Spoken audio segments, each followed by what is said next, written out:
नमस्कार। आज हम एक ऐसी मजेदार लोक कथा सुनेंगे जो पीढ़ियों से सुनाई जा रही है।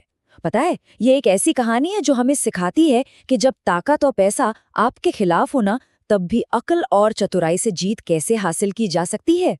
जरा सोचिए, एक ऐसा खेल जिसमें नियम ही आपके खिलाफ बनाए गए हों। क्या ऐसी सिचुएशन में जीतना मुमकिन है? हमारी आज की कहानी बस इसी सवाल का जवाब देती है। तो चलिए देखते हैं।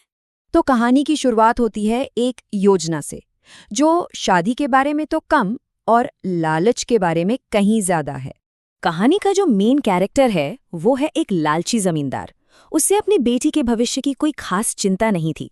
उसकी नजर तो थी बस उन सोने के सिक्कों पर जो उसकी बेटी से शादी करने वाले लेकर आते थे। तो उसने एक बड़ी ही शातिर योजना बनाई।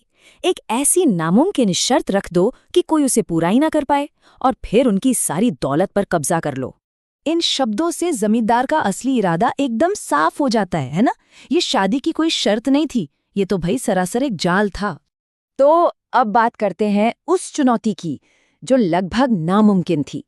और यहीं मैदान में उतरते हैं हमारे दो मुख्य दावेदार।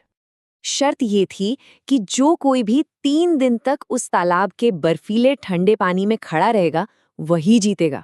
और ये कोई ऐसा वैसा तालाब नहीं था, इसका पानी साल भर बर्फीला रहता था।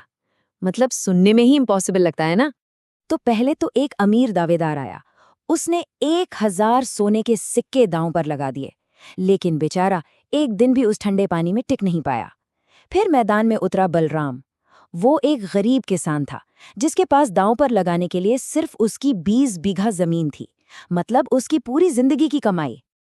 आप देखिए, बलराम के लिए ये सिर्फ शादी का सवाल नहीं था, ये उसकी पूरी जिंदगी की जमा पूंजी का सवाल था। और यही जो उसका पक्का इरादा था ना, वही उसे बाकियों से अलग बनाता है। अब कहानी में असली टेंशन बढ़ता है। बलराम जीत के एकदम करीब है और जमींदार को अपनी पूरी योजना नाकाम होती दिख रही है।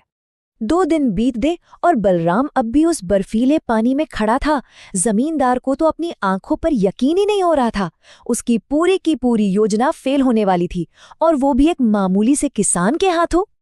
और बस यहीं पर जमींदार अपनी असली नीचता पर उतर आता है।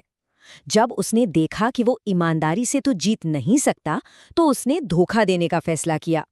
उसने अपने पहरेदारों को एक तेज रोशनी के साथ तालाब के पास भेजा ताकि वो बलराम पर बेईमानी का झूठा आरोप लगा सके। जैसे ही बलराम चुनौती पूरी करके बाहर आता है, जमींदार उस पर यह बेतुका सा आरोप लगा देता है। जरा सोचिए, क्या दूर रखी एक रोशनी से बर्फीले पानी में किसी को गर्मी मिल सकती है? ये तर्क ही अपने आप में कितना अजीब है। लेकिन रुकिए, कहानी यहाँ खत्म नहीं होती। अब बिछेगा एक ऐसा जाल जिसमें शिकारी खुद ही शिकार बन जाएगा। बलराम इतनी आसानी से हार नहीं मानता।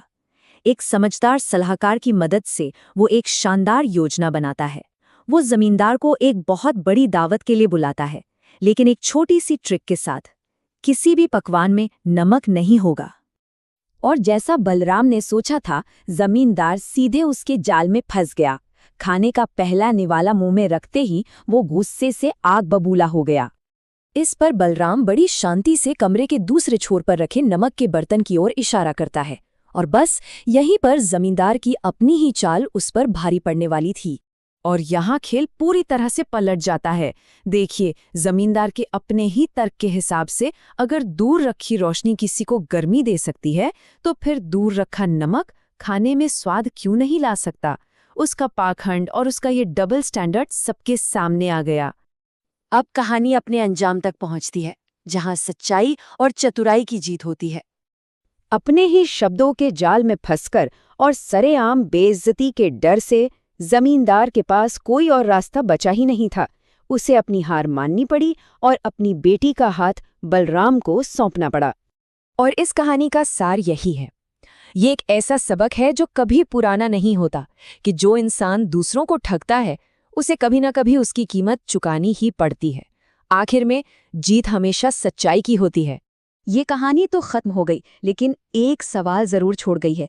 हमारी असल जिंदगी में और कहां-कहां ऐसे ही झूठे तर्कों का इस्तेमाल किया जाता है ताकि किसी को उसके हक से दूर किया जा सके? इस पर जरूर सोचिएगा।